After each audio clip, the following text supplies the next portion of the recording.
What's up YouTube, Dale here from Zephyr, and today I'm going to bring you a test and combo video for the Maliss profile that I showed you all the other day. Now I thought this would be more ideal than a second combo video because I feel that with the test stands you can see the randomized nature of the deck, and then I can also talk you through different scenarios that will come up, stuff like Lanciers, Drolls, Shifters, whether it be your own or your opponent's, just how you can adapt your playstyle and work around it, while also showing you on a randomized kind of capacity how the deck can function going first and second. So, with all of that out of the way, please smash that like button, hit that notification bell, and subscribe so you don't miss out on any more upcoming content. I'll also talk you through some of the side deck options at the end, and then what you might consider taking out, what you might consider siding in, as I do feel that that could be quite helpful for a lot of players. Also gives you a bit of an insight into what Maliss might be adding into their deck, depending on the matchup, but keeping in mind that all of the environments will be slightly different, so there might be some different options for you there. So after a very decent shuffle and a good old cut, we'll start with an opening hand of 5, being 1, 2, 3, 4, 5. Okay, so this is a bit of an awkward opening hand, and the reason it's an awkward opening hand is because we've seen two cards you don't really want to be seeing in your opening hand. You don't mind seeing Dotscaper in your opening hand if you have a way to discard it, because it can trigger if it's just sent to the graveyard to summon it back to the board. What it does mean is that throughout our combo a little bit later on, when we do go into Red Ransom, you don't have an ideal card to be banished, because then it won't float back to the board. So you kind of want to be looking at maybe having to use your Chessie Cat for something like that, which might come up a little bit later on. So it basically makes the one card combo a little bit awkward, but I think that's kind of where this will be good to see, is to kind of show you. On top of that as well, GWC is like the worst trap you could possibly open, because it's the only one that, like, unless you've got a Maliss monster in the graveyard or banished already, it doesn't allow you to extend that far. But on top of that, because we have hard opened this, we can actually use it during our turn, and then you also get to reset it with the white binder. So there are usages for it. It's just one of the ones that without having a card in the graveyard already, you can't target dodge. But you always start by setting a card. It's always good as a bit of a bluff, because I feel that the more experienced players might see that as, okay, cool, they might have a Maliss trap card, they might try and dodge, but I also do feel that because it's such a low, like, it might be worth that risk and reward. And what I mean by that is, for example, if this was one of the other traps and I went, cool, normal summon down Dormouse, attempt to use Dormouse's effect. Now, Ash can't really stop it, so the ones they're going to be looking for will be stuff like Imperms and Veilers. So when they activate an Imperm and Veiler, you have the ability that if you have a trap card that you could trigger, you could activate it to banish the Maliss, and then it dodges that targeted effect. So there's a bit of risk and reward, like, as I'm facing it, if my opponent set a card, I can be like, right, it's worth the risk. If that's a bluff, I hear. If it's not a bluff, then nothing happens. Obviously, if this does get hit, we do have the fallback of the Maliss in Underground, which makes it a little bit more complicated as well, as we do want to use this later on in our combo. But the GWC hard opening with this particular hand will actually help us out. So we're going to activate Dormouse. Dormouse's effect, of course, you are in a bit of a different situation as well, that if they Lancier you, you don't have an extender to get to the board. That's where it's going to get very, very tricky. But I feel that Lancier is going to be coming into effect game 2. I don't think it's a main deck card as of right now, this minute. So that's something you might want to consider later on when the siding happens. And then that's when you might consider stuff like talents, or just something that will give you a little bit more advantage to kind of deal with whatever your opponent might throw at you. So I'm now going to set the GW6 because we're not going to activate it right now, just so that it's not a face-up acted. We're going to banish the White Rabbit, pretty standard on this one. White Rabbit's going to come back to the board. This will then trigger to allow you to set one of the trap cards. This can be another nice form of interaction as well, is trying to hit the White Rabbit, because once they get the TB11 into rotation, that's where it can get a little bit trickier to kind of deal with. Like, from this point on, targeted effects are guaranteed to be dodged if you attempt to do it at a certain point, and then you're kind of holding back some of your hand traps until they get hit. Because if you go nib, you just go, okay, cool, activate TB11, banish a Maliss monster, that will then float back to the board, and then they still have ways to build their board off. So we'll set the TB11 for now. What you're going to do is you're going to link both of these together, and you have a couple of options here. You can go into Splash Mage. The reason I try to avoid Splash Mage in earlier kind of combos, unless I've already used both the banish effects of the Maliss monsters, is it does lock you into Cyverse, and it does require 2 Cyverse. So I prefer to go to Lizard Dose.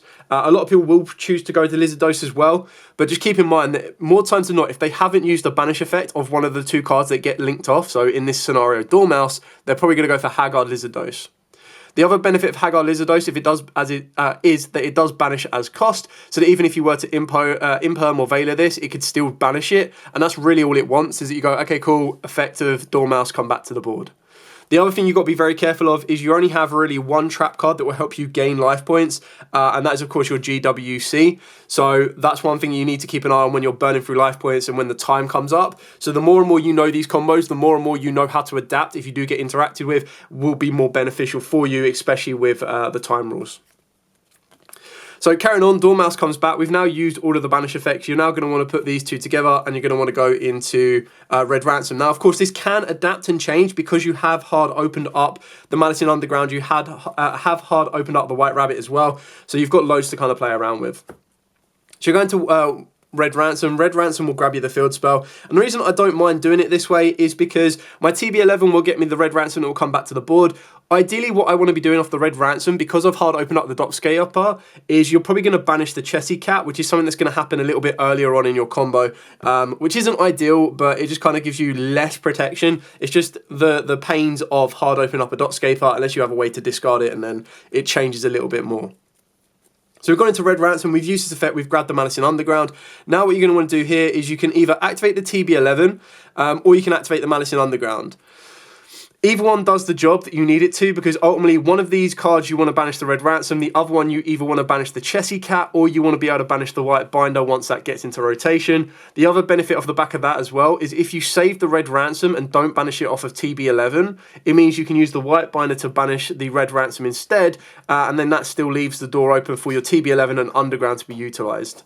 Remember, whatever you summon off of the TB11 cannot activate its effects, but that doesn't stop you linking that monster off or getting that monster off the board and bringing it back later, because then it resets and it's allowed to use its effects again. So that's one note that a lot of people will see overlook as well.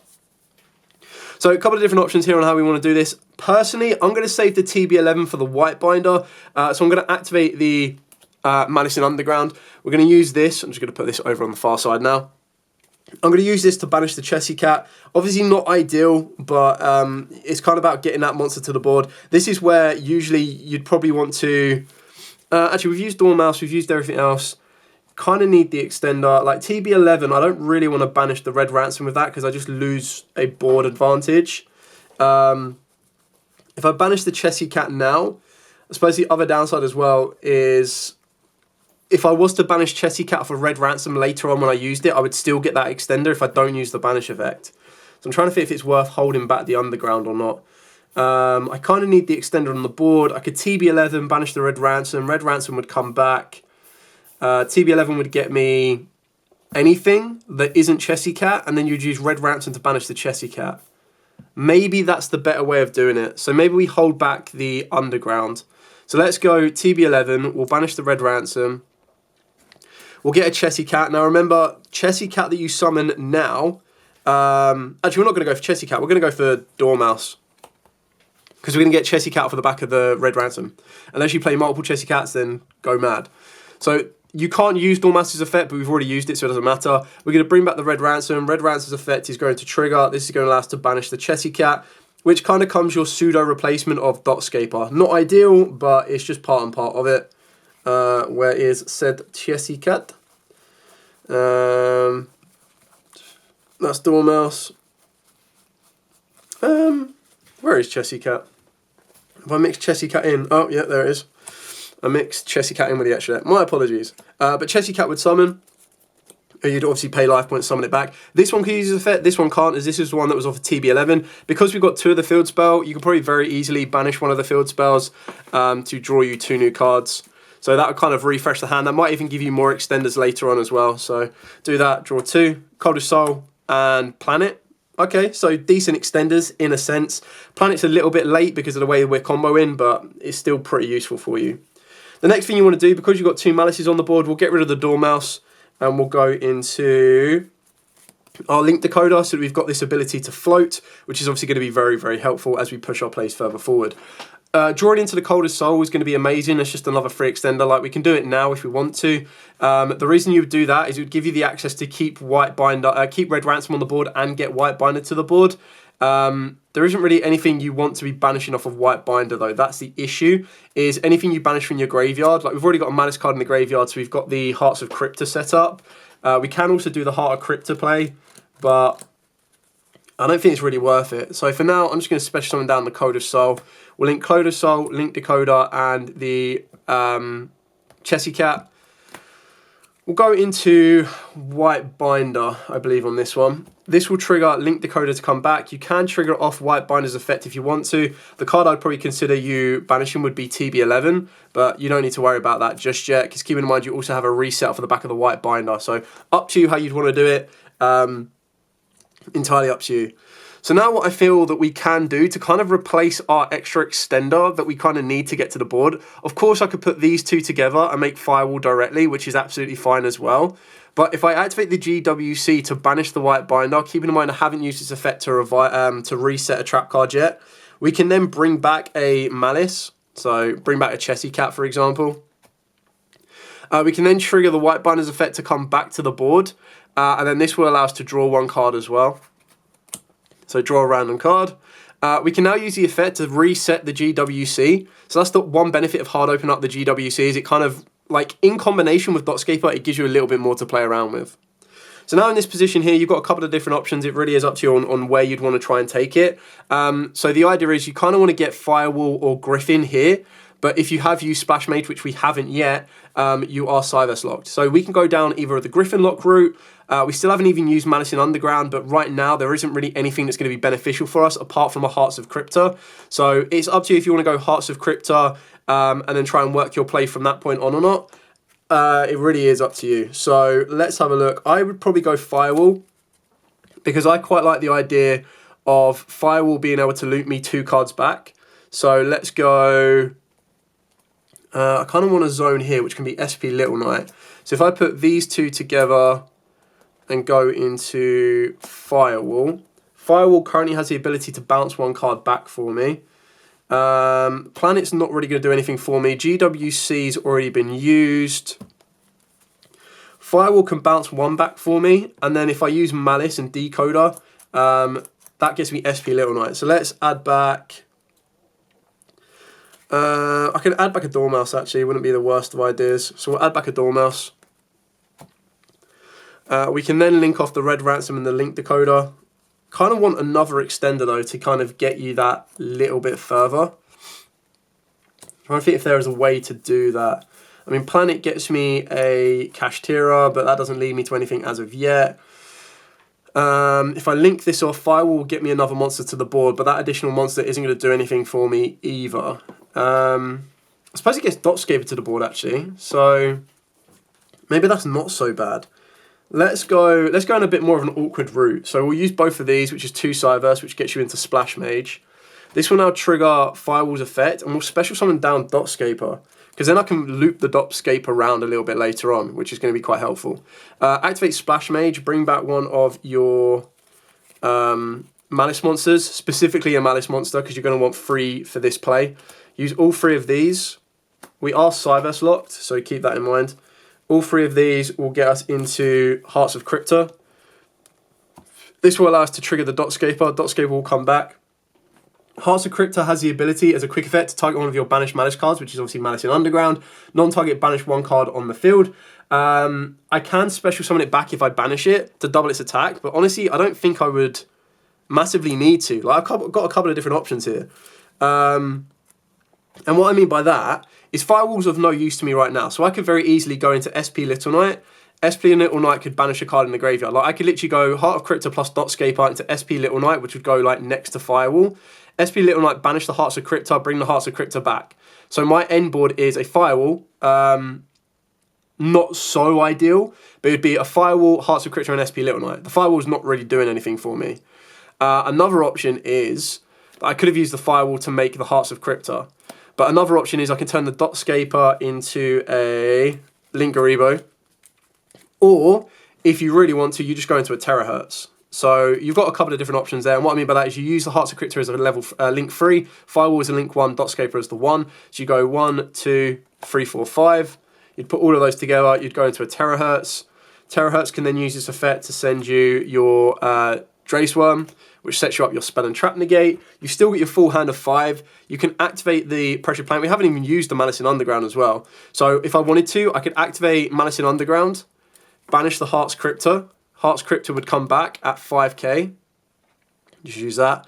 And then you would replace the Maliss in Underground for your planet Rysoth. Use Rysoth's effect, which would allow you to grab a unicorn. So if your opponent does clear your board, you're pretty much good to rock on that one.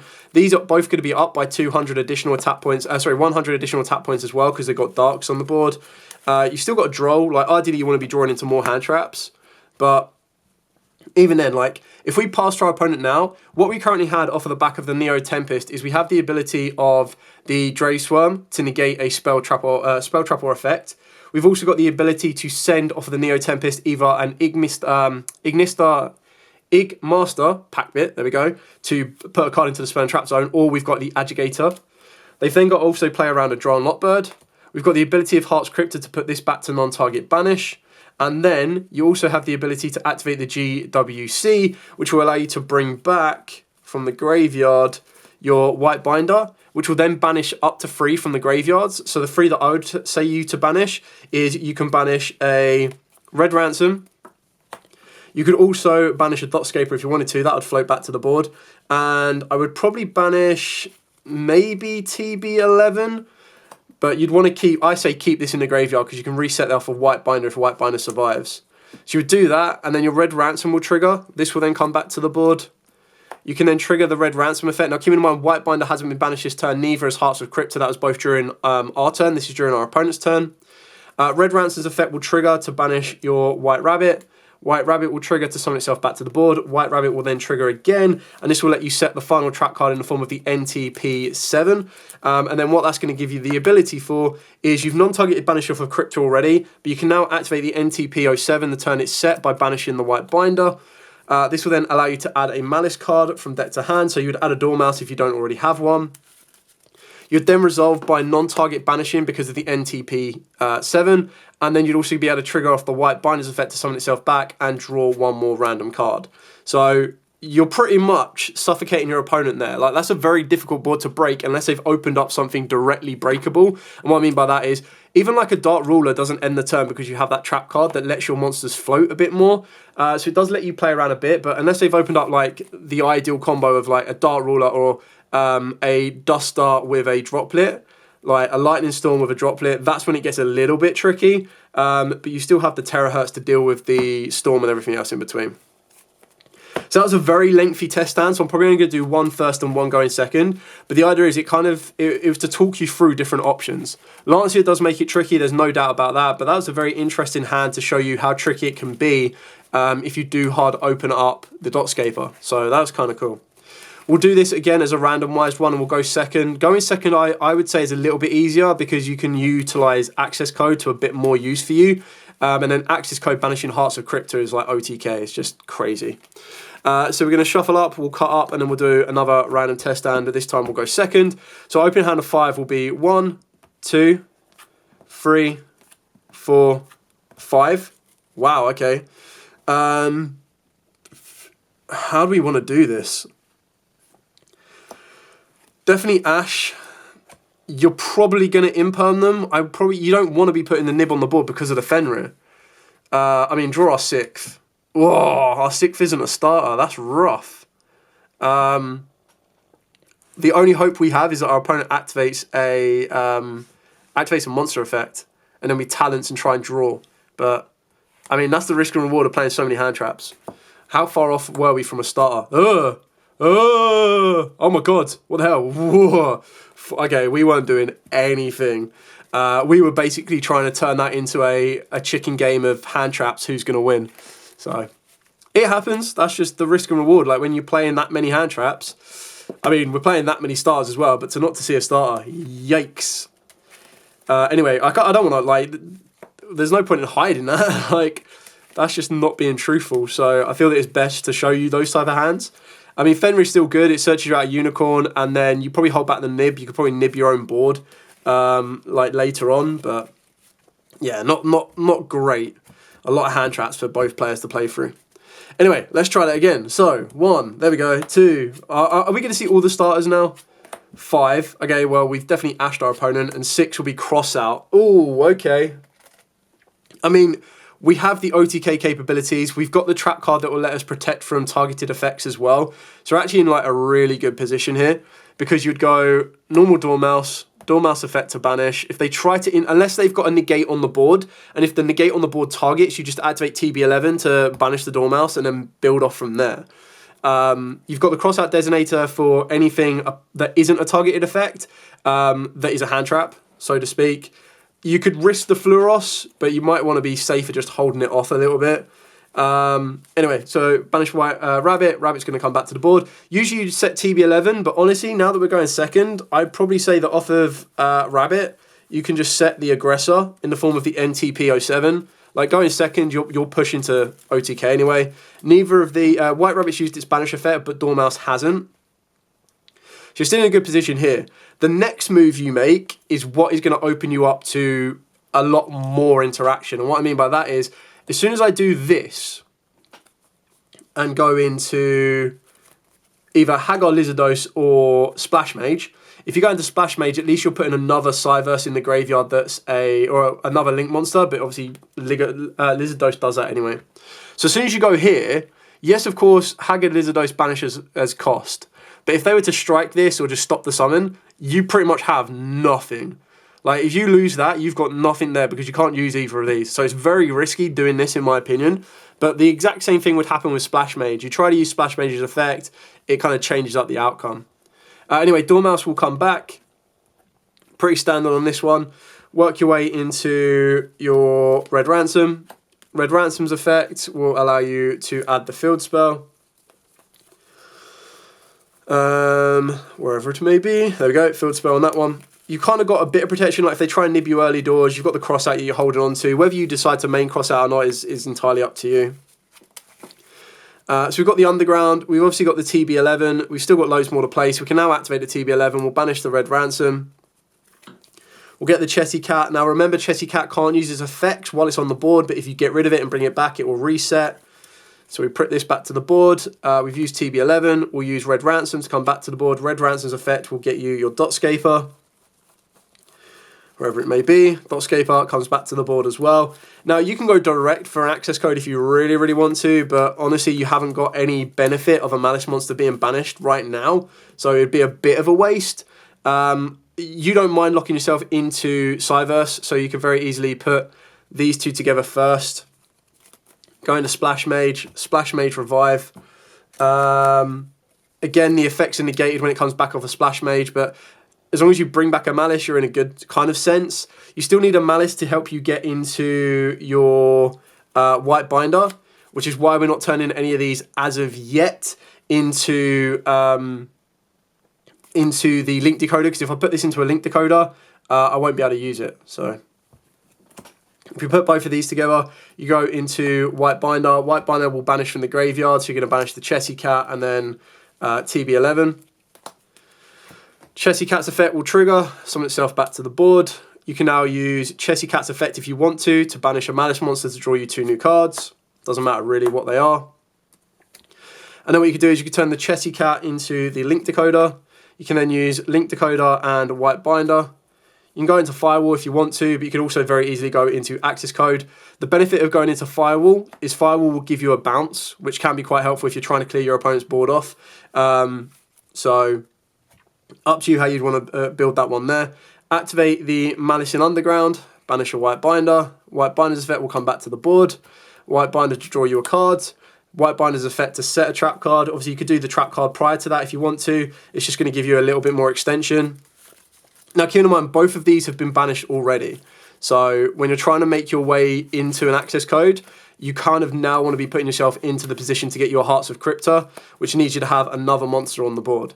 So you're going to have to do it a little bit of different ways. But because we've hard opened the berth, we actually changed this completely now, which is insane. What I mean by that is you could probably very easily go for these 3 here. I mean, that's a bit of an overkill to go for this many. Probably should have put that there, and then Firewall bounces 2. That's probably the better way of doing it. So Firewall bounces 2. Firewall's done its job. This could have been access code earlier doors. It really doesn't make much of a difference. So we're either going to go into Hearts of Crypta or we're going to go into access code. Both of these have been banished. That's probably where my mistake is, that I kind of want to make Hearts of Crypta. I can get more monsters to the board. That's not an issue because I can just go, cool, activate planet. Planet adds, we've already normal summoned, but planet can add, Planet can add Fenrir to be a bit more aggressive. You can then activate Signet Mining, putting the Fenrir in the graveyard, which will give you any search for a Cyverse. So the one I'm going to go for now is Code of Soul, because that's going to be my additional extender. You can then activate Birth. Birth will then be another form of an extender to bring back Fenrir. Oh no, can't bring back Fenrir. Let me just double check. I don't think I can bring back Fenrir. Yeah, I can't special monsters except Cyverse for the turn, so I can just activate Birth, but I can't bring it back, which is annoying, but that's fine. We'll special summon down the Code of Soul, because we'll try a Link monster.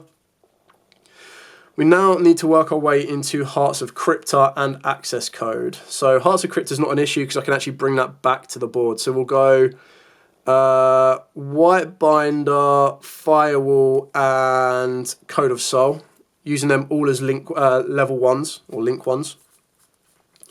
Brings me into Heart of Crypta. We then use Heart of Crypta plus Red Ransom. Put those both into Access Code. Access Code to gain 3k. Wherever it may be. Cool. Access Code effect. Banish Heart of Crypta. Heart of Crypta's effect comes back, gains 3k.